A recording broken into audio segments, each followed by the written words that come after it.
Kaya pa ba natin, Nay? Gusto ko nang sumuko. Hindi ko kayang pagsabayin ng pag-aaral, trabaho.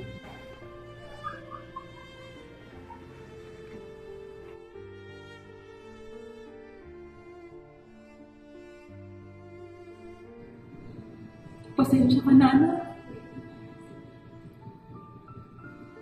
Hindi ko rin kayang itaguin mag-isang pag-aaral ng ating.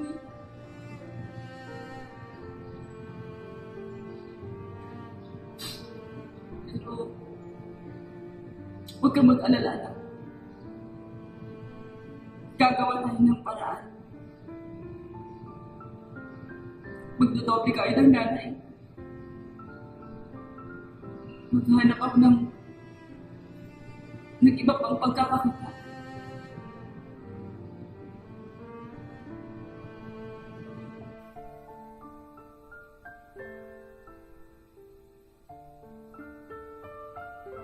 Wala akong kwentang ama. Dapat ako ang gumagawa ng paraan.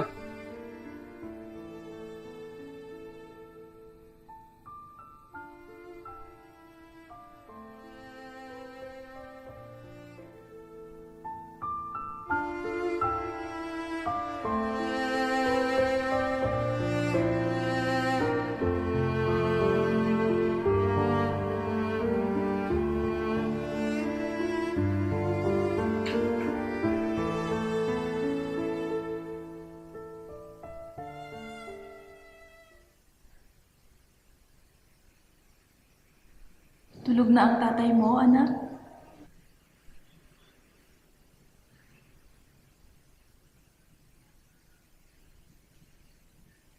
Tay, hanggang kailan po ako mag-aalaga kay tatay? Araw-araw wala ko ibang ginagawa kundi mag-alaga sa kanya. Magpakain, magluto. Tay, paano naman po ako? Paano naman po yung pag-aaral ko, Tay?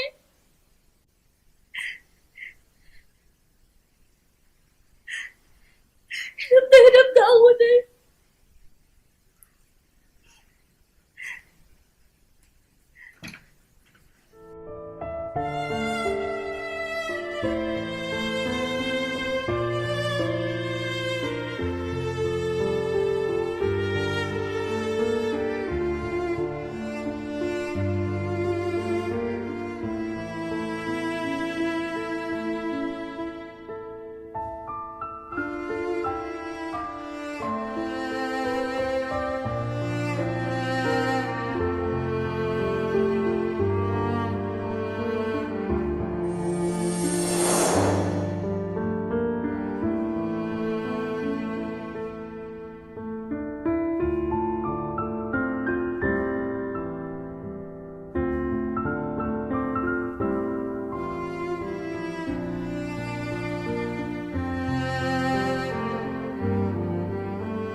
Please stand.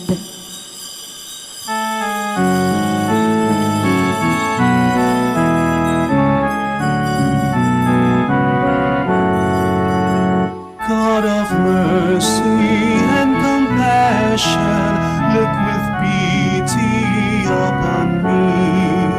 Father, let me call thee Father, this thy child returns to thee. Precious Lord, I ask for mercy, let me not implore in vain. All my sins I now detest them, never will I sin again. In the name of the Father, the Son, and of the Holy Spirit, Amen. the grace of our Lord Jesus Christ and the love of God and the fellowship of the Holy Spirit be with you all. And with your spirit. My dear brothers and sisters, let us acknowledge our sins and to prepare ourselves to celebrate the sacred mysteries. I confess to Almighty God and to you, my brothers and sisters, that I have greatly sinned in my thoughts and in my words, in what I have done and in what I have failed to do, through my fault, through my most grievous fault. Therefore I ask the Blessed Mary, ever Virgin, all the angels and saints, and you, my brothers and sisters, to pray for me to the Lord our God. May Almighty God have mercy on us, forgive us our sins, and bring us to everlasting life. Amen. Lord, have mercy. Lord, have mercy. Christ, have mercy. Christ, have mercy. Lord, have mercy. Lord, have mercy. Let us pray. O God, who have taught us to chasten our bodies for the healing of our souls, enable us, we pray, to abstain from all sins and strengthen our hearts to carry out your loving commands. Through our Lord Jesus Christ, your Son, who lives and reigns with you in the unity of the Holy Spirit, God, forever and ever. Amen. Please be seated. A reading from the book of the prophet Daniel.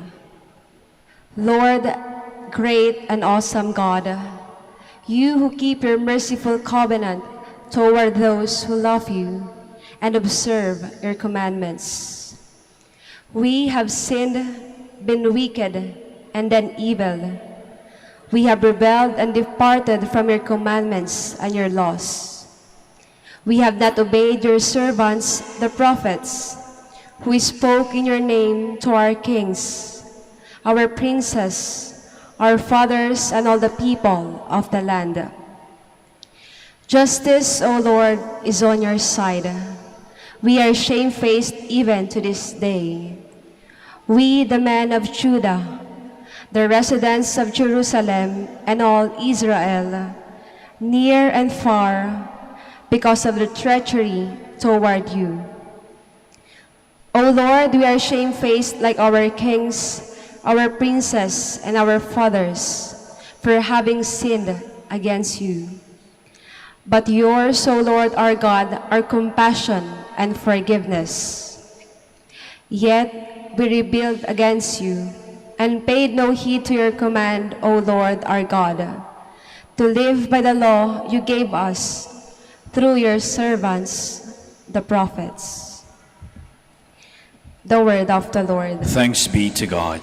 Lord, do not deal with us according to our sins. Lord, do not deal with us according to our sins. Remember not against us the iniquities of the past.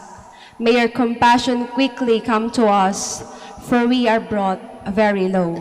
Lord, do not deal with us according to our sins. Help us, O God, our Savior, because of the glory of your name. Deliver us and pardon our sins, for your name's sake. Lord, do not deal with us according to our sins. Let the prisoners sighing come before you. With your great power, free those doomed to death. Then we, your people, and the sheep of your pasture, will give thanks to you forever. Through all generations, we will declare your praise. Lord, do not deal with us according to our sins. Please stand. Your words, Lord, are spirit and life. You have the words of everlasting life.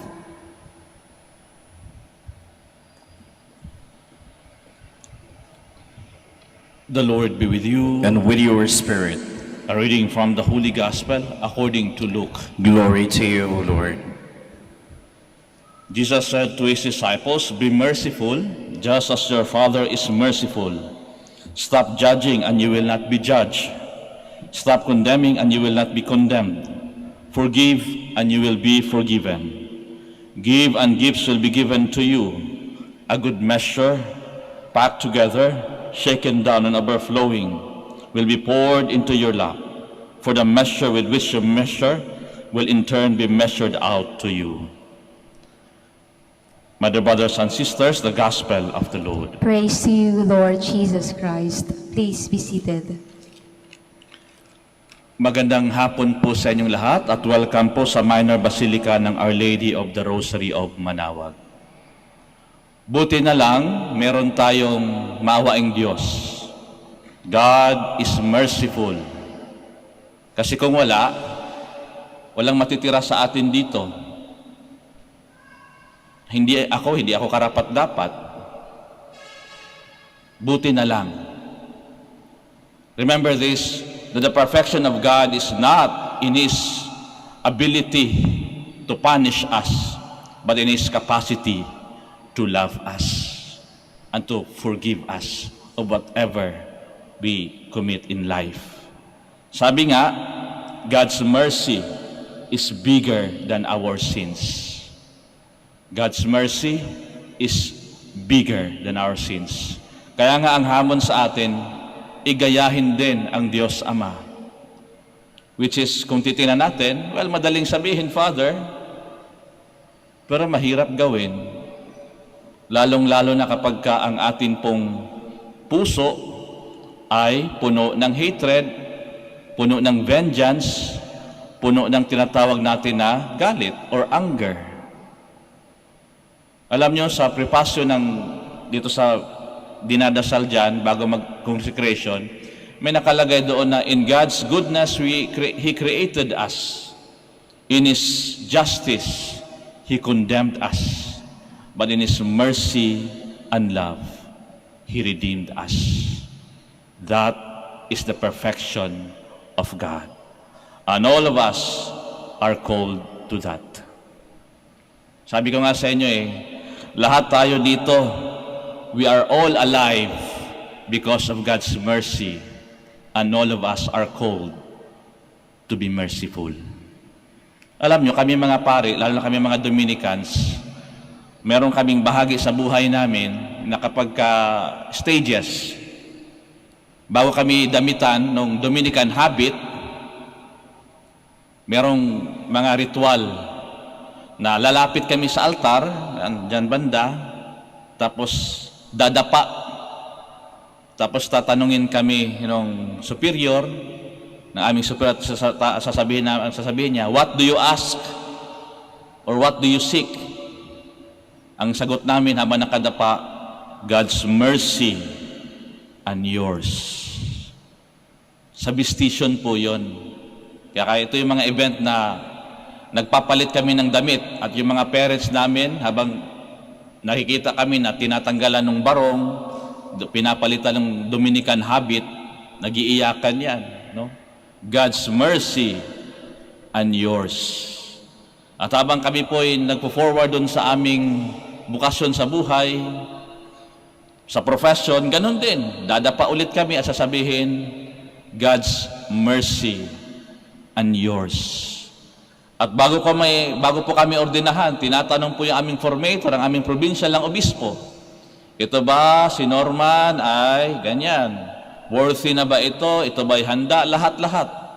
Alam nyo, sa lahat ng aming pagdadaanan, lahat ng tanong sasagutin, yes po, yes po. Alam nyo ang sasabihin ng obispo? At the end of it, sasabihin ng obispo, we rely on the help of God. Ibig sabihin na kahit gaano pa man kalayo ang aming narating sa buhay, kahit ano pa man aming natapos sa buhay, mag-philosophy, theology, may masteral, may doctorate. Sasabihin ng obispo sa amin, we still rely on the help of God. Sa awa ng Diyos. At kung mapapansin din natin, ang buhay din natin ay nagsisimula sa awa. Sa mga nanay dito, if you choose, di ba? Pwede naman kasi. Sabi nga, mercy is love in action. Ang awa daw, ito yung love in action. No? So kung makikita natin, lahat tayo dito ay buhay sapagkat kinaawaan tayo ng ating mga magulang. Nang unang-una, primarily, nung ating ina. E paano kung pinalaglag tayo?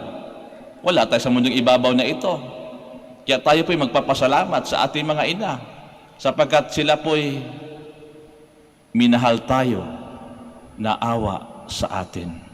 Kaya kung titingnan natin, halos lahat ng sa buhay natin, huwag tayong makalimot na sa simula pala ng ating buhay, many people have given us their mercy. Or perhaps God's mercy. Alam niyo sa amin mga pare, minsan madaling sambitin yung God's mercy, pero mahirap yung yours. Yung God's mercy, madaling intindihin yon. But in the expression of the mercy of other people, yung community mismo, if they will grant you kung papasa ka o hindi. Kaya nga ang hamon sa atin palagi is to mirror that mercy. Kapag ikaw po'y pinatawad ng Diyos, magpatawad ka rin. Kaso, habang tayo'y tumatagal at lumalay sa ating journey, nakakaabot ng kung saan-saan sa tugatog ng tagumpay ng ating buhay, minsan nakakalimot tayo na once in our lives, people had granted us mercy. Marami yan. Nakaabot na kung saan-saan, nakakalimot na maging maawain sa kapwa. Naging mapagmamataas na. Isang halimbawa, kapag ikaw po'y nakapag-aral na, o isang halimbawa lang, some people would laugh. Minsan pipicturan pa, pagtatawanan pa. Ito, isang halimbawa. Di ba minsan sa mga palengke, sa mga ukay-ukayan, minsan meron dyan mga nagsusulat na wrong spelling. Minsan yung iba pipicturan at pagtatawanan. Well, for some it's funny. But actually, if you have the capacity to help them, if you have the capacity to be merciful to them, why not tell them secretly perhaps or charitably, oy, mali po, baka pwedeng ito. Nangyari yan sa akin isang beses nung na-assign po ako sa Davao. Di ba meron yan sila mga sinusulat yan sa ukay-ukayan, nakalagay doon bed sheet, no? Ang spelling pa naman is BIDSHIT, no? So pag napadaan ka, mapapangiti ka. Sabi ko doon, habang din ako, sabi ko, sinong in charge? Bakit po, sir? Sabi ko, ito po kasi yung may-ari, ito po kasi yung tamang spelling. Kasi mahirap ng pagtawanan kaya. Ay, sir, thank you po, sir. Pwede naman ganun, di ba? You correct them charitably and you correct them secretly. Yung iba kasi, judgmental agad. Ang tawag agad doon sa kanila, bobo. Walang pinag-aralan. Pero pwede mo kasi naman silang tulungan. We can choose to laugh at them, but we can also choose to be merciful to them. I'll tell them what is right. Maraming ganyan. Dahil nakarating na, graduate sa isang mamahaling school. Kapag tawanan ang ibang kapwa, wagas. Magaling mag-judge, magaling mag-condemn. At kapag nagkakamali ang mga tao minsan, kung makahugsga, wagas din. Halimbawa, ito isang halimbawa talaga. Marami ngayon ang mga marites, yung tinichismis. Kapag ang isang babae, ito, concrete sa akin to. May isang estudyante kami sa isang school kung saan ako na-assign before. Nabuntis yung bata. So anong gagawin? Uhusgahan. Nagkamali na nga yung bata, di ba? I-judge agad yan. I always remember this event. Nasabi, kasama ko dun sa council na sinasabi, Father, ano ba Father? Paalisin ba natin? Hindi. Ano bang nasa... Ayan, di ba? Meron yan. Kasi ano yan, nakakahiya eh. Patawag muna natin yung parents, kausapin natin. Anong gagawin nyo? Iko-condemn. Kasi nabuntis sa wala pa sa panahon. Hindi pa kasal. Mali, di ba? Minsan sinichismis pa. Instead na mapabuti yung bata, kapag hinuhusgahan mo na, wala na tuloy transformation. I always believe this. The transformation always starts when they feel that they are loved. When they feel that in spite of their sins, they are accepted. Minsan nga may lumapit sa akin isang nanay o lola ata yun. Father, kausapin mo nga yung apo ko. Apo, lola. Sabihin mo na magbago. Tinignan ko yung bata. Okay naman yung bata. Biniro ko na lang yung lola. Baka naman kasi kayo ang may problema, hindi yung anak nyo o hindi yung apo nyo. Nakasama ko yung apo niya, okay naman, mabait naman. Ang problema lang, generation gap. You see, on how we look at people, how we judge people, mga biases yan eh. Are we harsh on judging them? Are we harsh on giving them our condemnation? Minsan, mas harsh pa tayo eh. That is why today's gospel reading is a reminder for all of us. A reminder for us to be merciful, because every sin has its own story. You listen first, you understand first, before you pass the judgment. Ang problema, yung iba, hindi mo pa napakinggan, hindi mo pa naunawaan, ano nang gagawin sa'yo? Blah, blah, blah, ichichismis ka na.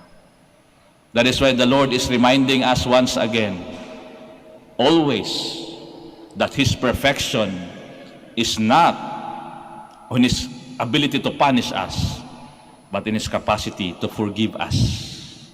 After all, God's mercy is bigger than any sins that we may commit in life. Buti na lang, kasi kung hindi, walang matitira sa atin dito.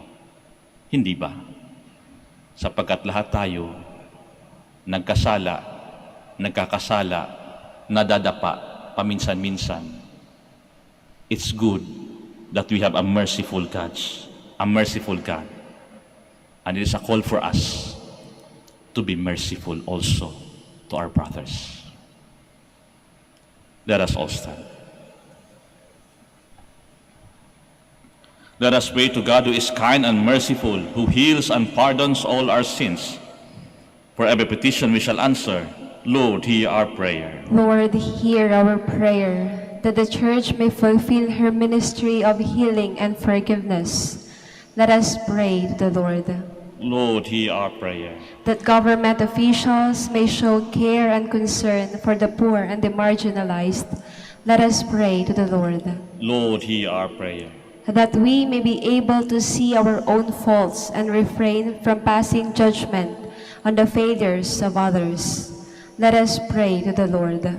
Lord, hear our prayer. That the sick, the lonely, and the handicapped may find strength and healing. Let us pray to the Lord. Lord, hear our prayer. That our dear departed relatives and friends may find peace and joy. Let us pray to the Lord. Lord, hear our prayer. In the silence of our hearts, we also pray for our personal intentions, and we also pray for the safety of all those who will be traveling today. Let us pray to the Lord. Lord, hear our prayer. Merciful Father, these prayers and intentions we bring before you express our needs and our hopes. We ask this through Christ our Lord. Amen. Please be seated.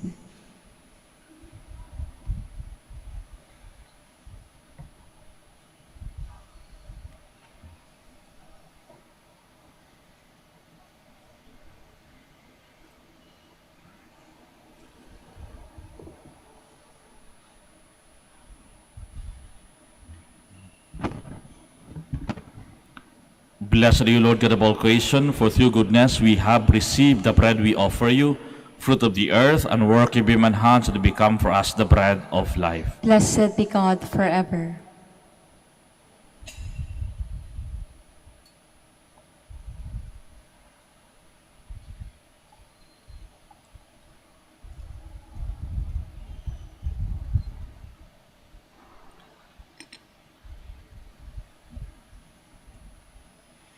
Blessed are you, Lord God of all creation, for through goodness we have received the wine we offer you, fruit of the vine, and work of human hands that become our spiritual drink. Blessed be God forever.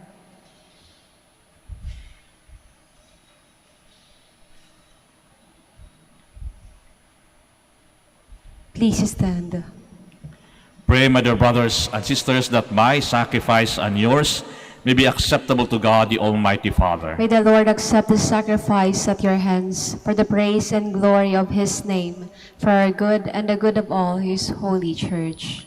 Accept in your goodness these our prayers, O Lord, and set free from worldly attractions those you allow to serve the heavenly mysteries through Christ our Lord. Amen. The Lord be with you. And with your spirit, Lift up your hearts. we lift them up to the Lord. Let us give thanks to the Lord our God. It is right and just, It is truly right and just, our duty and our salvation, always and everywhere to give you thanks, Lord, Holy Father, Almighty and eternal God, for you have given your children a sacred time for the renewing and purifying of their hearts, that freed from disordered affections, they may so deal with the things of this passing world as to hold rather to the things that eternally endure. And so, with all the angels and saints, we praise you as without end we acclaim. Holy, holy, holy, Lord God of hosts, heaven and earth are full of your glory. Hosanna in the highest. Blessed is he who comes in the name of the Lord. Hosanna in the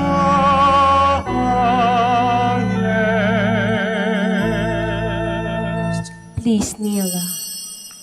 You are indeed holy, O Lord, the fount of all holiness. Make holy, therefore, these gifts, we pray, by sending down your Spirit upon them like the dewfall, so that they may become for us the body and blood of our Lord Jesus Christ. At the time he was betrayed and entered willingly into his passion, he took bread and giving thanks, broke it, and gave it to his disciples, saying, Take this, all of you, and eat of it, for this is my body, which will be given up for you.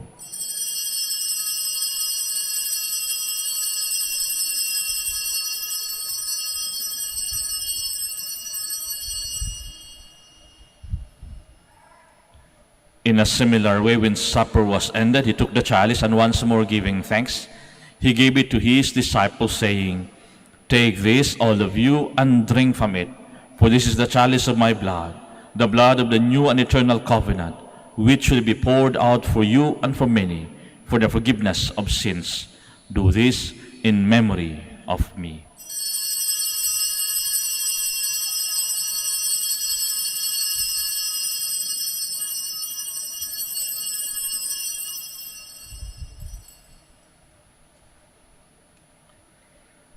Let us proclaim the mystery of our faith. When we eat this bread and drink this cup, we proclaim your death, O Lord, until you come again.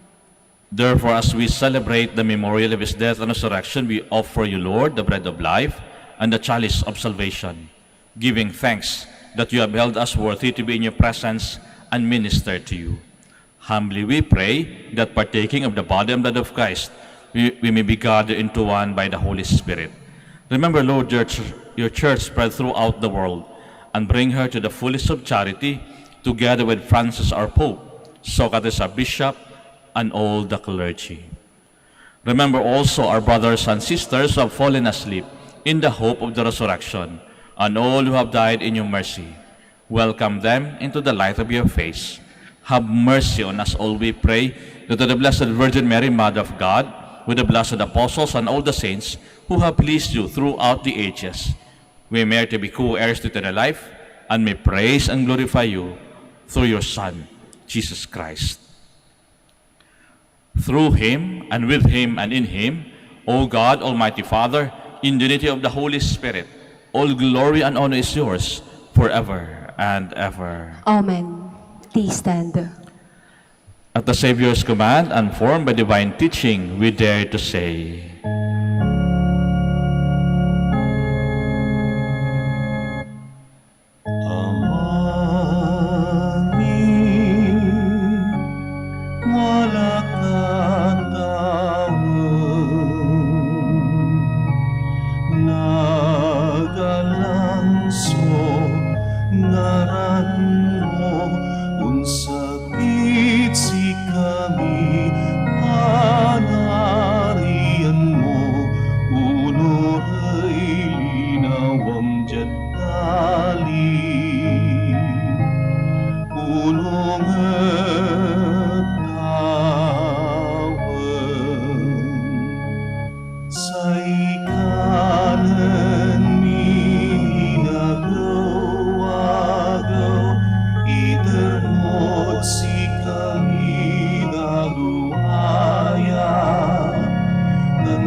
deliver us, Lord, we pray, from every evil. Graciously grant peace in our days, that by the help of your mercy, we may be always free from sin and safe from all distress, as we await the blessed hope and the coming of our Savior, Jesus Christ. For the kingdom, the power, and the glory are yours, now and forever. Lord Jesus Christ, who said to the apostles, "Peace I leave you, my peace I give you," look not on our sins, but on the faith of your church, and graciously grant her peace and unity in accordance with your will, who live and reign forever and ever. Amen. The peace of the Lord be with you always. And with your spirit. Now let us offer each other the sign of peace. Peace be with you.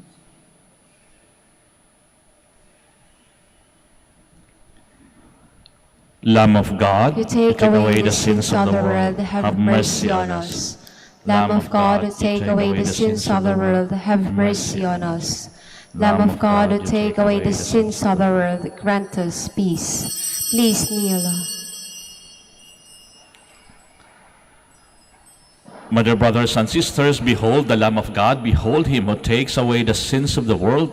Blessed are those called to the supper of the Lamb. Lord, I am not worthy that you should enter under my roof, but only say the word, and my soul shall be healed.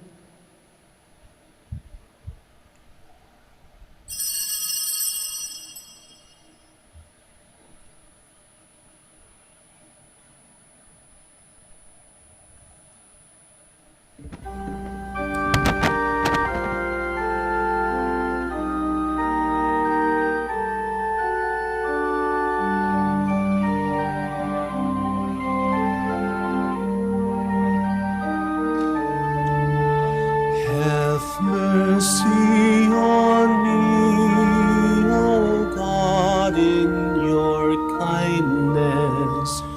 In your compassion, blot out my offense. Wash me, O God, from the stain of my guilt, and cleanse me from my sin. Have mercy on me, O God, in your kindness. In your compassion, blot out my offense. Wash me, O God, from the stain of my guilt, and cleanse me from my sin.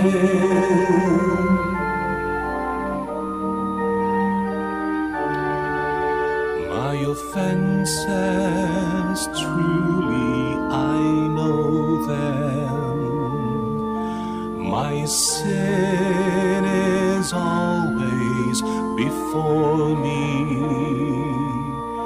Against you alone have I sinned.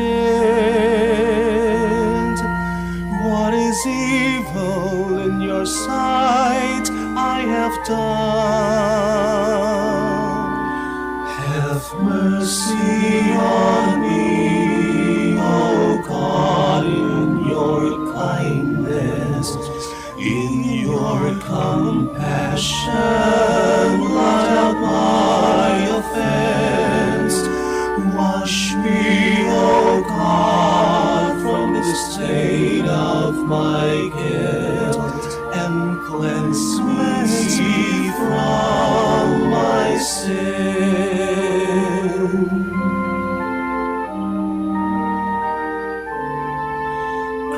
Create in me a pure heart. Put a steadfast spirit within me. Do not cast me away from your presence, nor deprive me of your spirit. Have mercy on me, O God, in your kindness. In your compassion, blot out my offense. Wash me, O God, from the stain of my guilt, and cleanse me from my sin.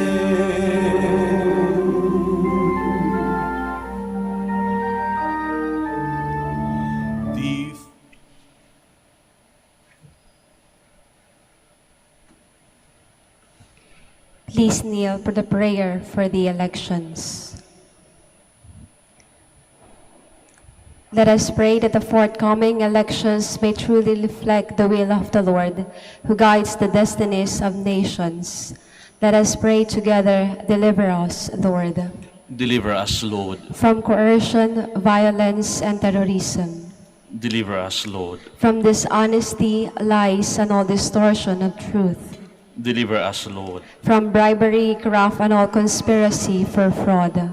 Deliver us, Lord. From threats, intimidation, and perverse language. Deliver us, Lord. Let us pray together, hear us, Lord. Hear us, Lord. That conscience may always be our ultimate norm. Hear us, Lord. That the common good may always be our highest goal.